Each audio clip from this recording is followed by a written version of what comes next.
Reddit by Reddit and chill. What is your fake it till you make it story? I George Costanza'd my way into a job in high school. I was looking for a new job and went to apply at a local movie theater.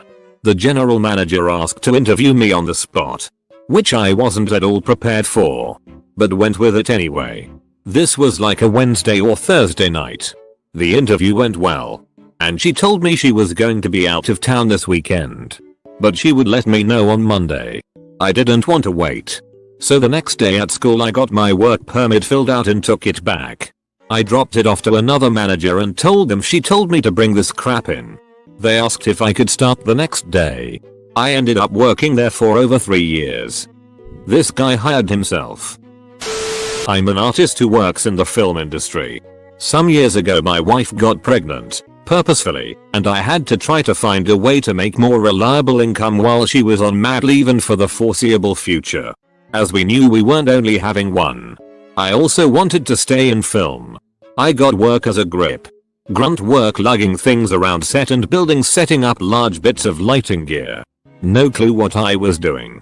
I started off on big shows like The Flash and Arrow. A friend got me work on a small set and only 13 days into working as a grip, which I didn't tell them, they made me the key grip. Key is film talk for manager. I was in charge of a whole department which is one half of the lighting team. Faked it until I made it. Fast forward over 5 years. I have over 30 credits to my name as a key grip. I own an entire 5-ton truck's worth of gear that I rent out, which makes as much money per show as my wage did. My wife is back at work after having 2 kids and I'm a stay-at-home dad with consistent passive income and the time to continue to write and audition whenever I need. That's great, you imagined doing it and you succeeded at it. I'd always been interested in programming. As a kid I tried to teach myself C and Java with mild success. Fast forward to the time I'm 24. I'm working as a piercing apprentice at a tattoo shop making $20 a day a few days per week. I meet a girl. Fall for said girl. Girl ends up pregnant. A few hours after the pregnancy test I'm applying for jobs on Craigslist and I find a PHP job a few minutes up the road. I've worked with PHP for maybe a few hours in my entire lifetime, but it was a tiny company and the interview wasn't technical. I lied through my teeth the entire time and get hired. After being hired I tried to start learning PHP on the job. The owner of the company created his own PHP framework which was god awful, so I couldn't figure it out for the life of me. I got fired 2 weeks later.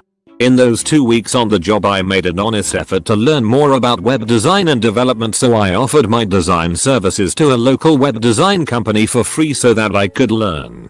Walking home after being fired I called up the web design company and they ended up hiring me.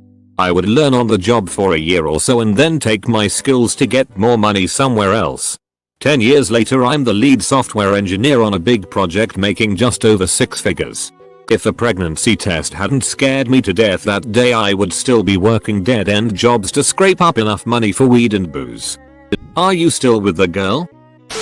My entire professional career, I played with computers growing up insofar as I knew how to turn one on, download a game, and play them very well. I knew next to nothing about building them or troubleshooting them, usually depending on my friends to help when my second-hand PC threw a shit fit. Cut to me, fresh out of college with a waste of paper degree looking for a job. I get hired by an IT contractor. Cause I knew a gal that knew a guy.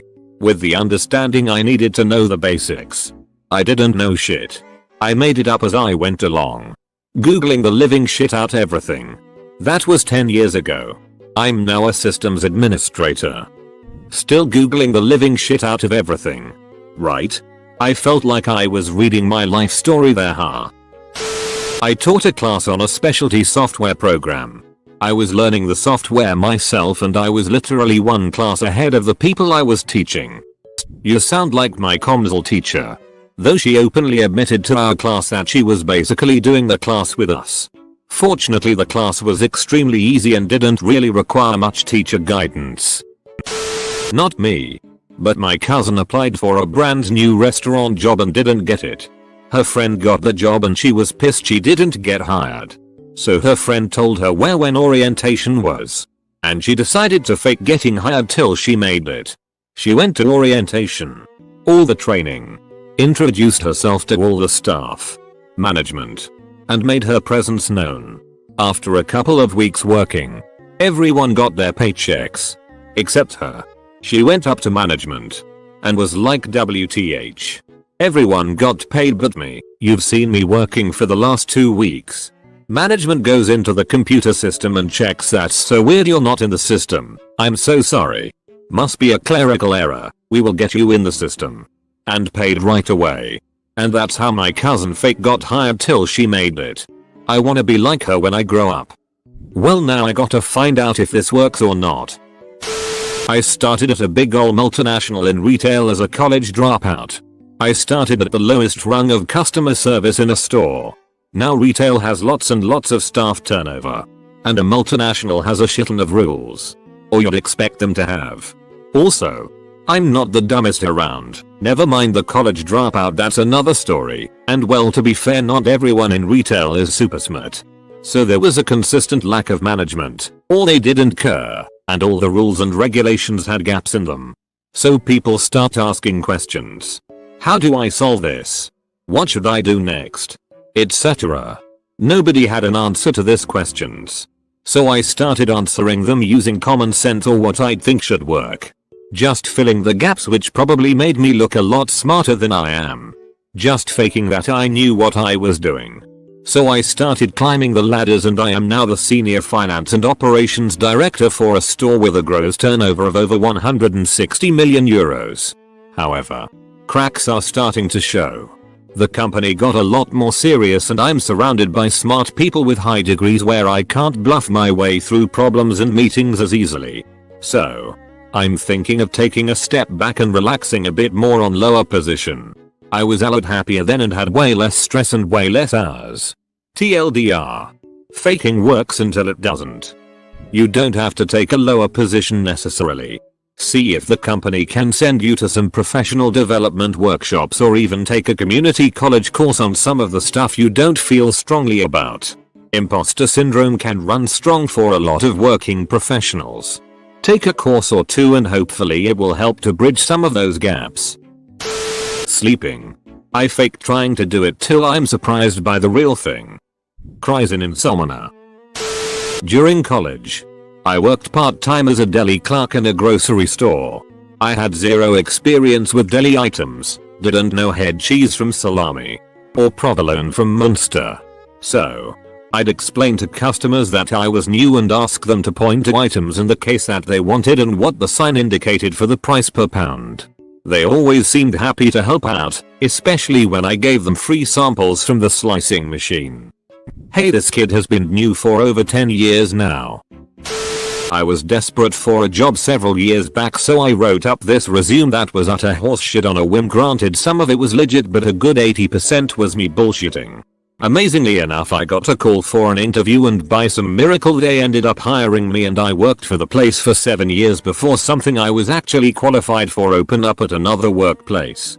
That bullshit resume saved me from ruin though, so I always will look back in that crazy situation fondly. What was the job you had for 7 years?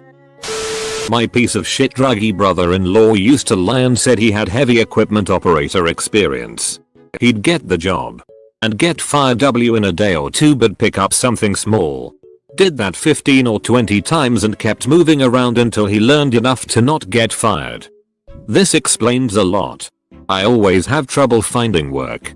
But my pill-popping half-brother can get a job 3 days after getting fired from running a dude's foot over. I had this file thing in elementary school where you have to put all your worksheets in a folder and my teacher will check it at the end of the year. Well, I did not do it and convinced her that I handed in, but she lost it. She said she will get back to me, and I'm still waiting. What's the chance that she saw through your bullshit but couldn't be bothered to deal with it? I mean, who the hell wants to mark a whole year's worth of worksheets right before the summer holidays? My business started by me just saying, yes, I can do that. I can supply that for you. I had no idea that they would be willing to hear me out. 5 years later and I'm now supplying desks and office equipment to over 120 offices in London. You really can go far if you just say yes. You really can go far if you just say yes. Well, yeah, the hard part is not saying yes.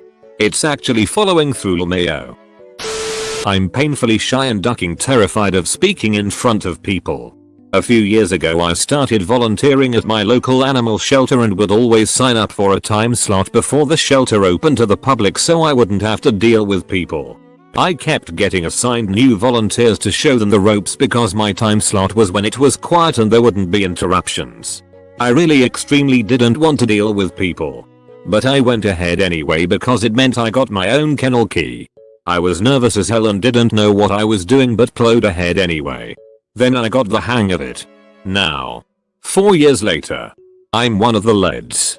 I have access to restricted areas of the shelter. I'm one of only 2 volunteers allowed to update the animals' notes on the shelter site. And I'm highly respected and considered a role model. I'm still terrified. Proud. But terrified. Last weekend I was at a wedding dance and they played the jit up. No one knew the dance. Including myself. But liquid encouragement kicked in and I'll lead the entire wedding dance, 50 plus people, in a dance that I completely made up on the spot. Everyone was so impressed after that I knew all of the moves. That I didn't tell anyone any different. Edit. Thanks for the silver.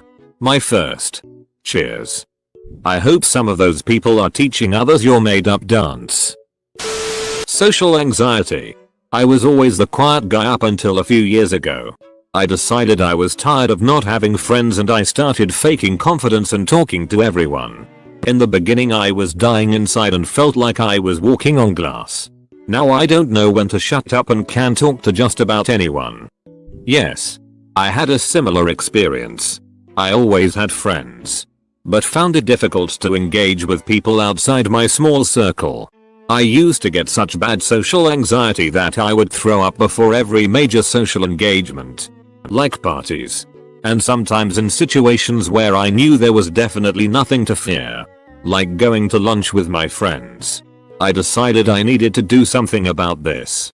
So I started paying attention to how a friend of mine who was very good in social situations conducted herself. And just copied her. After a while, I started appearing confident. Though I still had the anxiety. And eventually the anxiety went away almost completely. It still happens sometimes. But I rarely throw up, like maybe once a year in a really daunting situation. Now people always remark on how confident I am and I always make a point of telling them it's learned rather than innate. My co-worker has a degree in mechanical engineering in another country but was lucky to get a job in the US helping to fix the Y2K bug. He was told to search for error codes in software and edit it a certain way. He was so out of his league that when he made a mistake that he couldn't just backspace to fix, he would accidentally turn off the computer to restart it. Just because he didn't know how to undo edits. He's now our lead Java developer. Not even going to lie. I used to trace other people's art so often as a young artist, like 8-10, but now I have that guidance of technique with me when I create my own pieces. Tracing to learn art isn't bad as long as you don't keep doing it later. If I'm having trouble with just one tree, should I lay down wood chips ahead of time and let them rot for a year? Like a 10-foot circle or something? I have a GovIT job and I have no college experience. Had never used a Windows computer before I was hired. And didn't know what a server was. I've picked it up over the last 4 years. Honestly, I think I have met like 50 versions of people in GovIT. You can blend in with the crowd, but I am happy you actually made the effort to learn. God bless you for being a pack leader. My first job as a programmer, I didn't know how to write a single line of code. Was about 12 years ago. I wanted to learn programming and I chose a hot new programming language, Ruby. I did a tutorial for Ruby on Rails. Remember the one where you create an e-commerce store with a few lines? EHH. But I had some problems running it on Windows, so after I figured it out I documented it on some forum. A guy messaged me that writing a guide shows initiative and they are looking for a Ruby guy. I never say no to anything. We Skyped. The guy liked me. And I got the job the next day. Remote. The salary shocked my 19-year-old self. The company was a mess at first. It was a new project. I was pretending to work for the first 3 weeks while in reality I was learning for 12 plus hours a day using books and tutorials. Somehow I ducking winged it and stayed with them for 3 years. I actually became proficient with Ruby, Python, and JS along the way. Ducking, like and subscribe.